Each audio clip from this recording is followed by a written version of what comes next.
अस्सलाम वालेकुम नाजरीन, सईद बलोच एक नई वीडियो के साथ आपकी खिदमत में हाजिर है। नाजरीन, आज सुप्रीम कोर्ट ऑफ पाकिस्तान में पंजाब इलेक्शन नजरसानी केस की समाअत थी और सुप्रीम कोर्ट की जानिब से इलेक्शन कमीशन की दायर करदा नजरसानी दरख्वास्त को भी आज खारिज कर दिया गया है। सुप्रीम कोर्ट ने 4 अप्रैल को ये फ़ैसला जारी किया था कि पंजाब में आम इंतखाबात 14 मई को करवाए जाएँ। इस फैसले के ख़िलाफ़ इलेक्शन कमीशन की जानिब से सुप्रीम कोर्ट में एक नजरसानी दरख्वास्त दायर की गई थी। उसके अंदर फिर एक और कानून का हवाला अटार्नी जनरल की जानिब से दिया गया, जिसकी वजह से दलाइल कुछ तवील मुद्दती दलाइल दिए गए और चंद माह तक इस केस का फ़ैसला ना हो सका। लेकिन अब सुप्रीम कोर्ट की जानिब से इसका फ़ैसला आज जारी कर दिया, आज इस पर फ़ैसला किया गया है। भी अदालत की जानिब से इलेक्शन कमीशन की ये दरख्वास्त खारिज की गई है। तफसीली फ़ैसला या जो इस केस का तहरीरी शॉर्ट ऑर्डर है वो मुमकिन तौर पे आज या अगले चंद रोज़ में आ सकता है। इस केस को अगर देखा जाए तो इसमें बड़ा वाज़े तौर पर यह कहा जा सकता है कि चीफ़ जस्टिस पाकिस्तान ने जाते जाते एक छक्का मारा है और इस छक्के के साथ ही उन्होंने गेंद स्टेडियम से भी बाहर फेंक दी है। वो छक्का कैसे मारा है वो भी तफसीलात आपके साथ शेयर करेंगे। बुनियादी तौर पर जैसा मैंने आपको बताया कि 4 अप्रैल को सुप्रीम कोर्ट की जानिब से पंजाब में आम इंतखाबात 14 मई को करवाने का हुक्म दिया था। उस हुक्म के ऊपर जो PDM हुकूमत थी उसने अमल दरामद नहीं किया।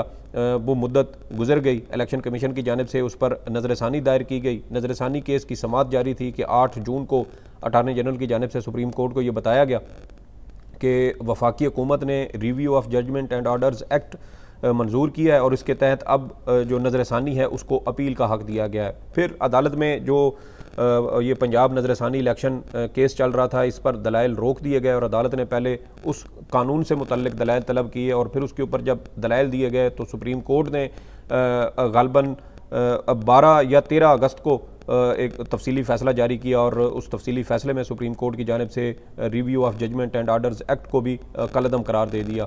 अब जब वो कानून कलअदम करार हो चुका तो इलेक्शन कमीशन ने के जो वकील थे उन्होंने वहीं से अपने दलाइल का आगाज़ किया, जहाँ पर 8 जून को उनकी जानिब से दलाइल जो है वो मौखर किए गए थे। उनका ये नुक्ता था कि अब जबकि हुकूमत की जानिब से ये कानून पास हो चुका है तो फिर इलेक्शन कमीशन की नजरसानी को भी अपील की तरह सुना जाए और इलेक्शन कमीशन जो है वो अपने दलाइल जो review of judgment and orders act है उसका फ़ैसला होने के बाद देगा।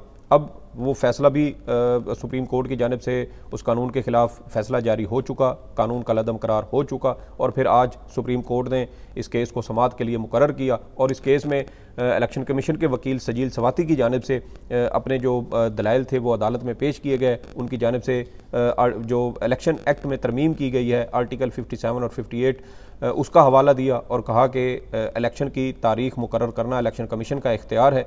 इसके अलावा उनकी जानिब से ये भी कहा गया कि इलेक्शन कमीशन मखसूस हालात में इलेक्शन 90 रोज़ से भी आगे ले जा सकता है। उन्होंने हवाला दिया कि अगर आप इलेक्शन एक्ट को जो आइन का आर्टिकल 254 है अगर उसके साथ मिलाकर पढ़ा जाए तो इलेक्शन कमीशन के पास ये इख्तियार मौजूद है कि वो इलेक्शन की तारीख 90 रोज़ के बाद भी मुकर्रर कर सकता है।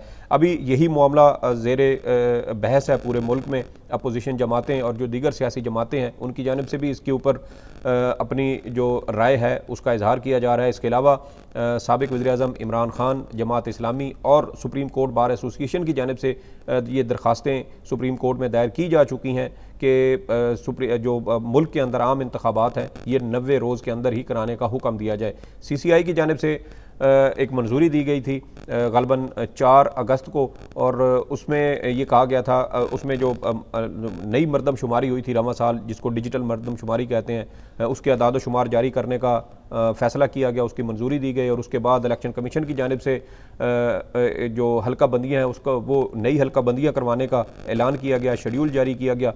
इलेक्शन कमीशन की जानिब से 17 अगस्त को हल्का बंदियों का शेड्यूल जारी किया गया और कहा गया कि 14 दिसंबर को इलेक्शन कमीशन नई हल्का बंदियों की हतमी फ़हरिस्त जारी करेगा। अब ये 4 माह का वक्त है। 4 माह के बाद फिर इलेक्शन कमीशन आम इंतखाबात का शेड्यूल जारी करेगा जो कम अज़ कम 54 रोज़ का होगा। तो उस वक्त ये एक इम्कान ज़ाहिर किया जा रहा था कि शायद आम इंतखाबात फरवरी के वस्त में या मार्च के आगाज़ में हो सकते हैं। लेकिन अब सुप्रीम कोर्ट की जानिब से ये जो इलेक्शन कमीशन की नज़रसानी दरख्वास्त मुस्तरद हुई है, इससे एक नई उम्मीद पैदा हुई है उन सियासी जमातों के लिए जो आइन पर अमल दरामद के लिए भरपूर तरीके से मुकदमा लड़ रही हैं, अपनी आवाज़ उठा रही हैं। पाकिस्तान तहरीक इंसाफ को अगर देखा जाए तो वो सफ़े अव्वल में है। जब से पंजाब और खैबर पख्तूनख्वा की सूबाई असम्बलियों की तहलील की गई जनवरी के महीने में, उसके बाद से PTI का ये मुसलसल ये मौक़िफ़ रहा है कि दोनों सूबों में आम इंतखाबात 90 रोज़ के अंदर करवाए जाएँ। इसके ऊपर इलेक्शन कमीशन की जानिब से और दीगर जो रियासती इदारे हैं उनकी जानिब से लैतो लाल से काम लिया गया, बिला वजह की रुकावटें खड़ी की गई, इलेक्शन कमीशन के साथ ताउन करने से इनकार किया गया। वफाकी हुकूमत ने इलेक्शन कमीशन को आम इंतखाबात के फ़ंड्स जारी करने से इनकार कर दिया। तो बहुत सारे ऐसे इशूज़ थे जो इंतखाबात के इनकाद में खड़े किए गए और उसकी वजह से पंजाब और खैबर पख्तूनख्वा में आम इंतखाबात का इनेकाद यकीनी ना बनाया जा सका। आईन पाकिस्तान में 90 रोज़ की हद मुकर्रर है। सुप्रीम कोर्ट ऑफ पाकिस्तान का 4 अप्रैल का फ़ैसला मौजूद है। इसके अलावा 1 मार्च को भी सुप्रीम कोर्ट की जानिब से फ़ैसला जारी किया गया था और उसके बावजूद वफाकी हुकूमत ने सुप्रीम कोर्ट के इन तहरीरी फ़ैसलों की खुली खिलाफ वर्जी की। जब सुप्रीम कोर्ट की जानिब से 4 अप्रैल के फ़ैसले का तहरीरी जो तफसीली फ़ैसला था वो ग़ालिबन 4 अगस्त को सुप्रीम कोर्ट की जानिब से जारी किया गया और उसमें भी तमाम तर जो मलबा था या जो बोझ था वो सुप्रीम कोर्ट ने इलेक्शन कमीशन के ऊपर डाला कि इलेक्शन कमीशन की ये ज़िम्मेदारी थी कि इलेक्शन कमीशन मुल्क में आम इंतखाबात या जो पंजाब और खैबर पख्तूनख्वा में आम इंतखाबात थे उसका इनेकाद 90 रोज़ के अंदर यकीनी बनाता। लेकिन इलेक्शन कमीशन अपनी इस बुनियादी आइनी ज़िम्मेदारी से उसने इसकी खिलाफ वर्जी की, 90 रोज़ के अंदर इंतखाबात नहीं करवाए। अब आज जो केस का फ़ैसला हुआ उसमें भी सुप्रीम कोर्ट की जानिब से बार बार ये वाज़े तौर पर ऑब्जर्वेशंस दी गई हैं कि इलेक्शन कमीशन 90 रोज़ के अंदर जो आम इंतखाबात हैं वो करवाने का पाबंद है। इलेक्शन कमीशन 90 रोज़ की इस आइनी पाबंदी या इस आइनी हद को पार नहीं कर सकता। इंतखाबात 90 रोज़ के अंदर ही होंगे। ये बड़ा अहम और बड़ा एक समझे कि एक सख्त फ़ैसला है जो सुप्रीम कोर्ट की जानिब से जारी आज ये सामने आया है और इसके असरात मुस्तकबिल में अगर हम देखें तो आम इंतखाबात जो कौमी इंतखाबात हैं जिसमें कौमी असम्बली और अब चारों सूबाई असम्बलियाँ जो चौंके तहलील हो चुकी हैं, तो अब ये जो 5 आम इंतखाबात हैं कौमी असम्बली और चारों सूबाई असम्बलियों के, अब इसके ऊपर भी इस फैसले के असरात लाजमी पड़ेंगे। आइंदा चंद रोज़ में इस केस का तफसीली फ़ैसला जारी होने का कवी इम्कान है क्योंकि वक्त बहुत कम है। कौमी असम्बली 9 अगस्त को तहलील हुई, 9 सितंबर को 1 माह पूरा हो जाएगा, जिसके बाद पीछे 2 माह रह जाएंगे। तो अब जो आम इंतखाबात का मामला है वो अब उस पर ये उम्मीद ज़ाहिर की जा सकती है कि शायद 90 रोज़ के अंदर ये इंतखाबात हो जाएं क्योंकि सुप्रीम कोर्ट की जानिब से नज़रसानी दरख्वास्त का जो फ़ैसला है उसमें इन ऑब्ज़र्वेशंस की बुनियाद पर हम ये कह सकते हैं कि मुमकिन तौर पर कौमी असम्बली और सूबाई असम्बली के आम इंतखाबात जो अब मुल्क भर में होंगे वो 90 रोज़ से आगे शायद ना जाएँ। अगर इस आइनी हद की एक बार फिर खिलाफ वर्जी की जाती है तो फिर इसके संगीन नताइज भी बरामद हो सकते हैं। सुप्रीम कोर्ट अपना फ़ैसला जारी कर चुकी है।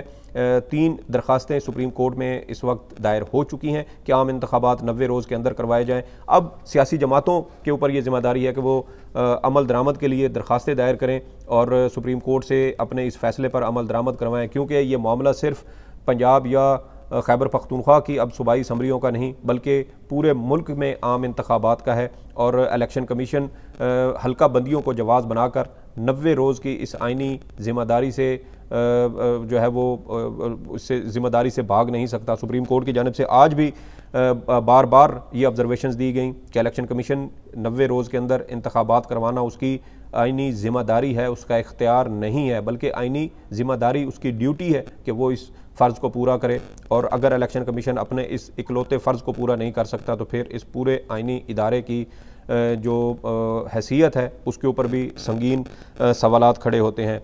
बड़ी कोशिश की जा रही थी कि मुल्क भर में आम इंतखाबात को लटकाया जाए, मुअख्खर किया जाए।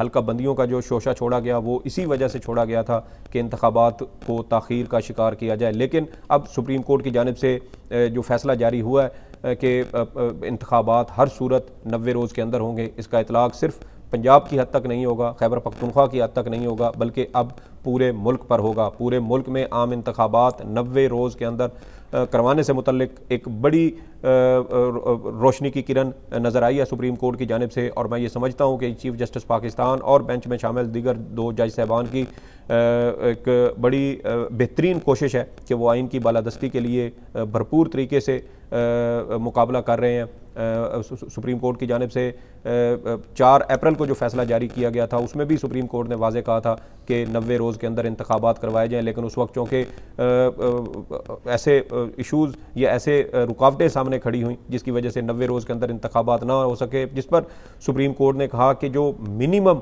डेविएशन है इस 90 रोज़ की खिलाफ वर्जी के के बाद कि जो कम अज़ कम तारीख मुकर्रर की जा सकती है उसके अंदर अंदर इंतखाबात करवाए जाएँ, जिस पर फिर ये इंतखाबात 14 मई को करवाए गए। अगरचा ये इंतखाबात भी तकरीबन 1 माह की ताख़ीर से थे, क्योंकि